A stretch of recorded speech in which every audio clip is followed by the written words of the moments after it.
బులెటిన్లో breaking news చూస్తున్నాం. తెలంగాణ ప్రభుత్వం ఆర్టీసీ బస్సుల కొరతను అధిగమించడానికి అలాగే మహిళా స్వయం సహాయక సంఘాలకు ఆర్థిక స్థిరత్వం కల్పించడానికి ఒక వినూత్న ప్రణాళికను సిద్ధం చేసింది.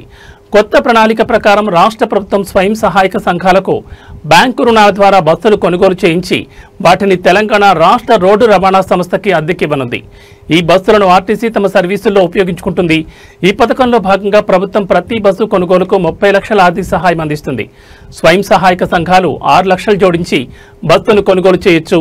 ఈ విధంగా కొనుగోలు చేసిన బస్సులను ఆర్టీసీకి అద్దెకివ్వడం ద్వారా మహిళా సంఘాలకు నెలవారీ స్థిర ఆదాయం లభిస్తుంది.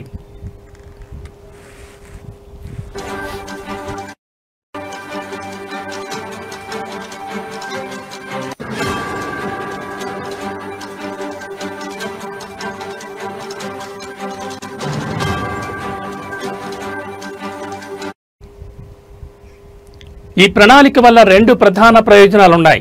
మొదటిది, మహాలక్ష్మి పథకం వల్ల బస్సులో పెరిగిన రద్దీకి ఇది ఒక పరిష్కారంగా నిలుస్తుంది. ఆర్టీసీకి అదనపు బస్సులు అందుబాటులోకి వస్తాయి. రెండవది, స్వయం సహాయక సంఘాలకు ఆర్థిక భరోసా లభిస్తుంది. తద్వారా వారు మరింత ఆర్థికంగా స్వతంత్రులుగా మారగలరు.